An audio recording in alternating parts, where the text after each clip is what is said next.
Numbers. You are about to give your child the gift of a lifetime. Perhaps it is a brand new car promised to your teen as soon as he or she graduates from high school. Patiently, with great anticipation, you wait for the day. Then the day comes just as you always dreamed. You drive up with a brand new car. Your teen runs out of the house, but you can't believe your eyes. Instead of looking into a happy face, you stare into a face of anger and bitterness. Instead of being thankful, your teen gripes and complains. It's not the right color. It's not the right size. It's not the right model. Your teen goes on to say what a terrible person you are and how unfair you have been. That's the essence of the book of Numbers. God had offered a promised land to the people of Israel, a beautiful land flowing with milk and honey, a land they could call their very own after 400 years in bondage. Instead of being slaves, the people would be free. Instead of working to build Pharaoh's land, they would work to build a land for themselves and their children. As a parent giving the gift of a new car, you would expect thankfulness, joy, and diligence from your teen in preparing to receive it and take care of it. You would be disappointed, shocked, and deeply hurt at the complaints, grumbling, and dissatisfaction. This is exactly how the people of Israel treated God. Instead of being excited, they were afraid. Instead of being grateful, they felt put out. Instead of thanking God, they complained to Him. Instead of accepting the gift, they ran away from it. They refused to believe that God would take them into the land and give it to them. They refused to believe that God could take them into the promised land. Numbers tells us much about giving, a gracious God offering an extraordinary gift to His beloved people. Numbers also tells us a lot about receiving a selfish people who refused to accept a gift that could have literally changed their lives forever for the better. What God is holding out to you right now that you have been refusing to receive? What gift is God holding out to you right now that you have been refusing to receive? What marvelous opportunities has He sent your way that you don't want to consider because they don't fit your agenda or because they seem too hard or too frightening? Are you perhaps ignoring the greatest gift God could ever offer, the gift of eternal life? A gift from God is always worth receiving because it opens into a future filled with promise and great blessings. Read Numbers and discover a portrait of a loving God giving His people a remarkable gift and preparing them to receive it. And then consider what remarkable gifts He is offering you and how He wants to prepare you to receive them. Registration of Israel's troops, Chapter 1. A year after Israel's departure from Egypt, the Lord spoke to Moses in the tabernacle in the wilderness of Sinai. On the first day of the second month of that year, He said, "From the whole community of Israel, record the names of all warriors by their clans and families. List all the men 20 years old or older who are able to go to war. You and Aaron must register the troops, and you will be assisted by one family leader from each tribe. These are the tribes and the names of the leaders who will assist you. Tribe Reuben, leader Eleazar, son of Shedeur. Simeon, Shelumiel, son of Zurishadda. Judah, Nahshon, son of Amminadab. Issachar, Nethanel, son of Zor. Zebulun, Eliab, son of Helon. Ephraim, son of Joseph. Elishama, son of Ammihud. Manasseh, son of Joseph. Gamaliel, son of Pedazar. Benjamin, Abidan, son of Gideoni. Dan, Ahiezer, son of Ammishaddai. Asher, Pagiel, son of Okron. Gad, Eliasaph, son of Duel. Naphtali, Ahira, son of Enan. These are the chosen leaders of the community, the leaders of their ancestral tribes, the heads of the clans of Israel. So Moses and Aaron called together these chosen leaders, and they assembled the whole community of Israel on that very day. All the people were registered according to their ancestry by their clans and families. The men of Israel who were 20 years old or older were listed one by one, just as the Lord had commanded Moses. So Moses reported their names in the wilderness of Sinai. This is the number of men 20 years old or older who were able to go to war, as their names were listed in the records of their clans and families. Tribe Reuben, Jacob's oldest son, number 46,500. Simeon, 59,300. Gad, 45,650. Judah, 74,600. Issachar, 54,400. Zebulun, 57,400. Ephraim, son of Joseph, 40,500. Manasseh, son of Joseph, 32,200. Benjamin, 35,400. Dan, 62,700. Asher, 41,500. Naphtali, 53,400. These were the men registered by Moses and Aaron and the 12 leaders of Israel, all listed according to their ancestral descent. They were registered by families, all the men of Israel who were 20 years old or older and able to go to war. The total number was 603,550. But this total did not include the Levites, for the Lord had said to Moses, "Do not include the tribe of Levi in the registration.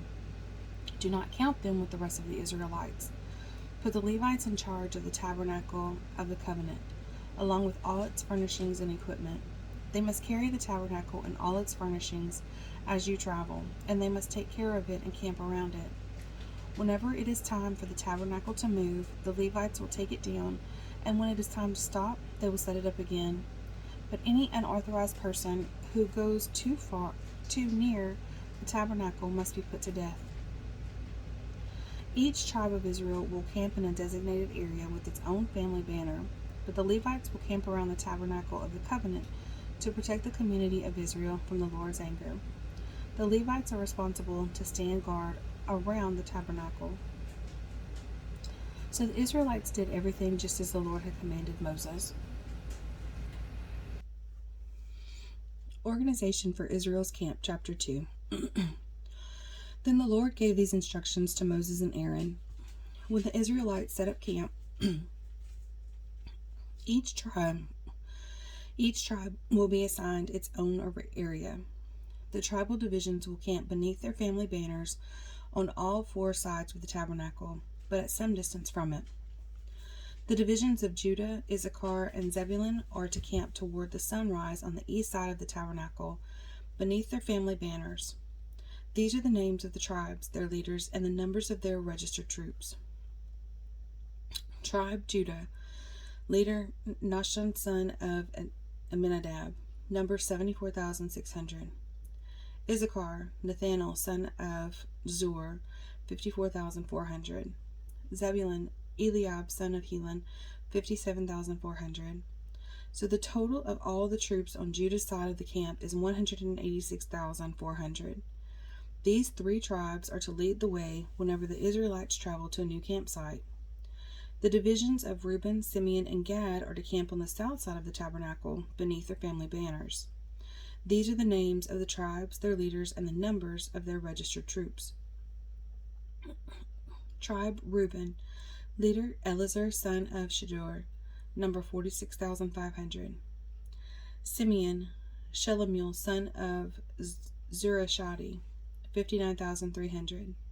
Gad, Eliasaph, son of Duel, 45,650. So the total of all the troops on Reuben's side of the camp is 151,450. These three tribes will be second in line whenever the Israelites travel. Then the tabernacle, carried by the Levites, will set out from the middle of the camp. All the tribes are to travel in the same order that they camp, each in position under the appropriate family banner. The divisions of Ephraim, Manasseh, and Benjamin are to camp on the west side of the tabernacle beneath their family banners. These are the names of the tribes, their leaders, and the numbers of their registered troops. Tribe Ephraim, leader Elishama, son of Ammihud, number 40,500. Manasseh, Gamaliel, son of Pedazur, 32,200. Benjamin, Abidan, son of Gideoni, 35,400. So the total of all the troops on Ephraim's side of the camp is 108,100. These three tribes will be third in line whenever the Israelites travel. The divisions of Dan, Asher, and Naphtali are to camp on the north side of the tabernacle beneath their family banners. These are the names of the tribes, their leaders, and the numbers of their registered troops. Tribe Dan. Leader Ahizar, son of Amishadi, number 62,700. Asher, Pagiel, son of Okron, 41,500. Naphtali, Ahira, son of Enon, 53,400. So the total of all the troops on Dan's side of the camp is 157,600. These three tribes will be last, marching under their banners whenever the Israelites travel. In summary, the troops of Israel listed by their families totaled 603,550. But as the Lord had commanded, the Levites were not included in this registration. So the people of Israel did everything as the Lord had commanded Moses.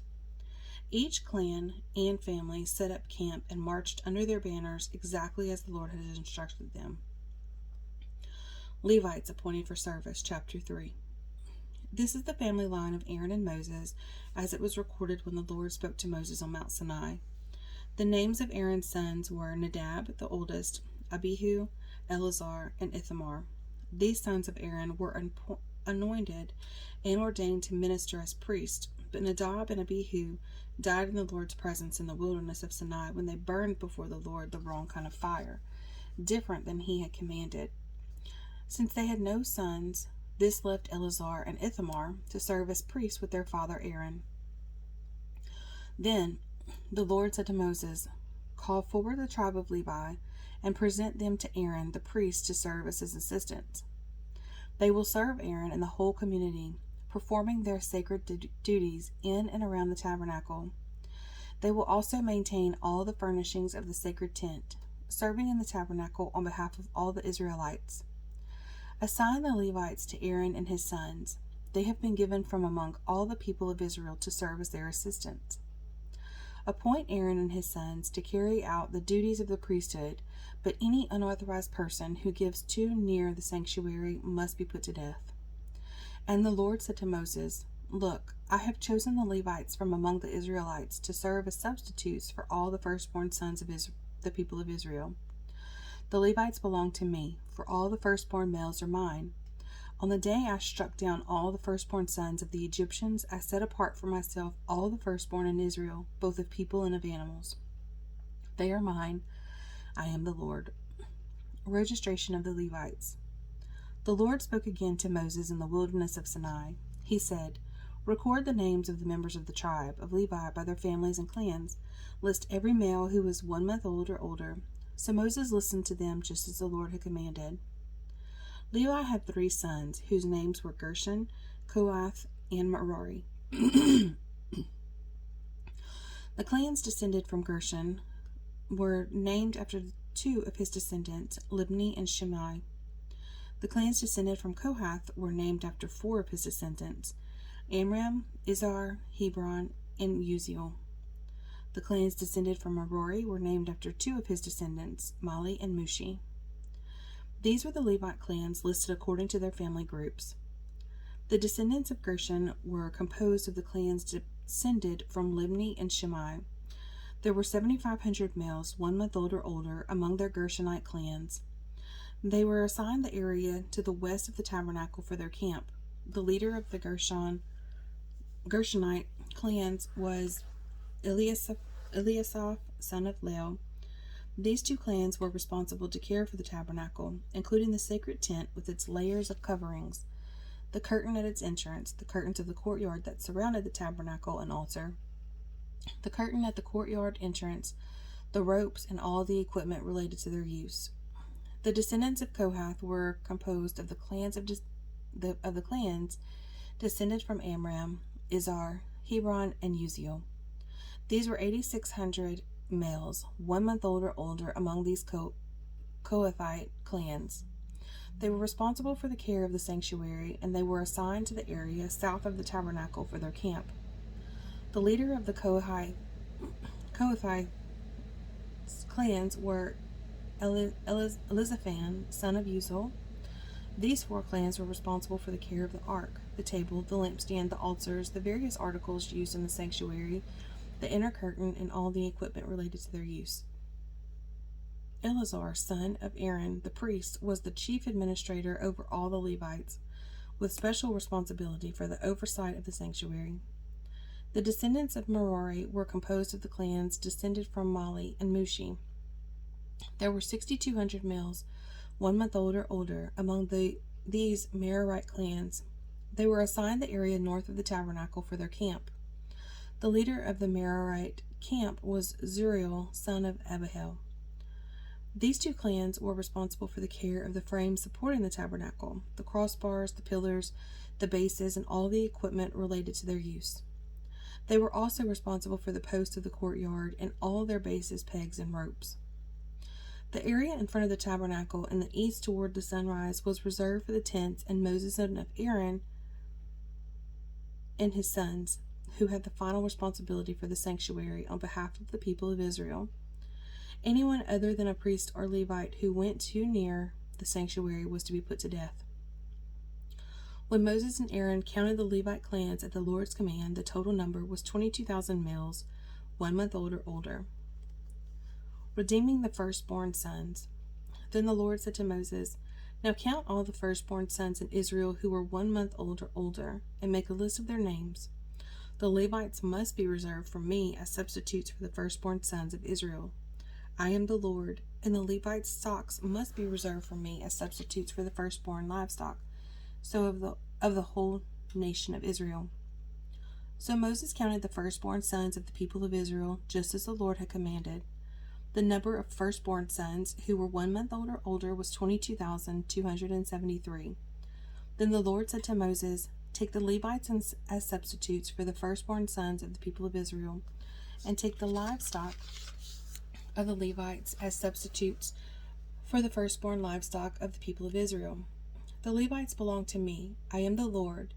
There are 273 more firstborn sons of Israel than there are Levites.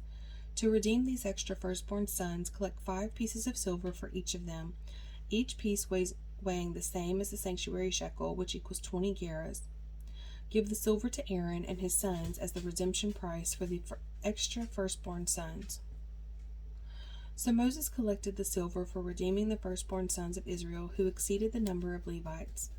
He collected 1,365 pieces of silver on behalf of these firstborn sons of Israel, each piece weighing the same as the sanctuary shekel. And Moses gave the silver for the redemption to Aaron and his sons, just as the Lord had commanded. Duties of the Kohathite clan, Chapter 4. Then the Lord said to Moses and Aaron, "Record the names of the members of the clans and families of the Kohathite division of the tribe of Levi. List all the men between the ages of 30 and 50 who are eligible to serve in the tabernacle. The duties of the Kohathite at the tabernacle will relate to the most sacred objects when the camp moves. When the camp moves, Aaron and his sons must enter the tabernacle first to take down the inner curtain and cover the Ark of the Covenant with it. Then they must cover the inner curtain with fine goat leather and spread over that a single piece of blue cloth. Finally, they must put the carrying poles of the ark in place. Next, they must spread a blue cloth over the table where the bread of the presence is displayed. And on the cloth they will place the bowls, ladles, jars, pitchers, and the special bread. They must spread a scarlet cloth over all of this, and finally a covering of fine goatskin leather on top of the scarlet cloth. Then they must insert the carrying poles into the table. Next, they must cover the lampstand with a blue cloth, along with its lamp snuffers, trays, and special jars of olive oil. Then they must cover the lampstand and its accessories with fine goatskin leather and place the bundle on a carrying frame. Next, they must spread a blue cloth over the gold incense altar and cover this cloth with fine goatskin leather. Then they must attach the carrying poles to the altar. They must take all the remaining furnishings of the sanctuary and wrap them in a blue cloth, cover them with fine goatskin leather, and place them on the carrying frame. They must remove the ashes from the altar for sacrifices and cover the altar with a purple cloth. All the altar utensils, the fire pans, meat forks, shovels, basins, and all the containers must be placed on the cloth, and a covering of fine goatskin leather must be spread over them. Finally, they must put the carrying poles in place. The camp will be ready to move when Aaron and his sons have finished covering the sanctuary and all the sacred articles. The Kohathites will come and carry these things to the next destination, but they must not touch the sacred objects or they will die. So these are the things from the tabernacle that the Kohathites must carry. Eleazar, son of Aaron, the priest, will be responsible for the oil of the lampstand, the fragrant incense, the daily grain offering, and the anointing oil. In fact, Eleazar will be responsible for the entire tabernacle and everything in it, including the sanctuary and its furnishings. Then the Lord said to Moses and Aaron, "Do not let the Kohathite clans be destroyed from among the Levites. This is what you must do, so they will live and not die when they approach the most sacred objects." Aaron and his sons must always go in with them and assign a specific duty or load to each person. The Kohathites must enter the sanctuary to look at the sacred objects for even a moment, or they will die. Duties of the Gershonite clan. And the Lord said to Moses, "Record the names of the members of the clans and families of the Gershonite division of the tribe of Levi. List all the men between the ages of 30 and 50 who are eligible to serve in the tabernacle. These Gershonite clans will be responsible for general service and carrying loads. They must carry the curtains of the tabernacle itself with its coverings, the outer covering of fine goatskin leather, and the curtain for the tabernacle entrance. They are also to carry the curtains for the courtyard walls that surround the tabernacle and altar, the curtain across the courtyard entrance, the ropes, and all the equipment related to their use. The Gershonites are responsible for all these items. Aaron and his sons will direct the Gershonites regarding all their duties, whether it involves moving the equipment or doing other work. They must assign the Gershonites responsibility for the loads they are to carry. So these are the duties assigned to the Gershonite clans at the tabernacle. They will be directly responsible to Ithamar, son of Aaron the priest. Duties of the Merarite clan. Now record the names of the members of the clans and families of the Merarite division of the tribe of Levi. List all the men between the ages of 30 and 50 who are eligible to serve in the tabernacle. Their only duty at the tabernacle will be to carry loads. They will carry the frames of the tabernacle, the crossbars, the posts, and the bases. All the posts for the courtyard walls with their bases, pegs, and ropes, and all the accessories and everything else related to their use. Assign the various loads to each man by name. So these are the duties of the Merarite clans at the tabernacle. They are directly responsible to Ithamar, son of Aaron the priest. Summary of the registration. So Moses, Aaron, and the other leaders of the community listed the members of the Kohathite division by their clans and families. The list included all the men between 30 and 50 years of age who were eligible for service in the tabernacle, and the total number came to 2,750. So this was the total of all those from the Kohathite clans who were eligible to serve at the tabernacle. Moses and Aaron listed them just as the Lord had commanded through Moses. The Gershonite division was also listed by its clan and families. The list included all the men between 30 and 50 years of age who were eligible for service in the tabernacle, and the total number came to 2,630. So this was the total of all those from the Gershonite clans who were eligible to serve at the tabernacle. Moses and Aaron listed them just as the Lord had commanded. The Merarite division was also listed by its clans and families. The list included all the men between 30 and 50 years of age who were eligible for service in the tabernacle, and the total number came to 3,200. So this was the total of all those from the Merarite clans who were eligible for service. Moses and Aaron listed them just as the Lord had commanded through Moses. So Moses, Aaron, and the leaders of Israel listed all the Levites by their clans and families. All the men between 30 and 50 years of age who were eligible for service in the tabernacle and for its transportation numbered 8,580. When their names were recorded as the Lord had commanded through Moses, each man was assigned his task and told what to carry. And so the registration was completed, just as the Lord had commanded Moses. Serving. Numbers chapter 4, verse 4 through 15. How can I be of greater service to my church? Sometimes we are so focused on wanting to serve God in big ways that we neglect doing the little things that are important but glamorous. The physical care alone of the tabernacle must have been a huge job. The cleaning, the packing for the next move, the maintenance, In your church, there are just as many little jobs that we tend to forget but are important. Washing dishes, straightening up a room, cleaning light fixtures, handing out programs, typing reports, providing refreshments. These are jobs that serve others in behind the scene ways, but are no less significant to God and are in fact an important part of worship.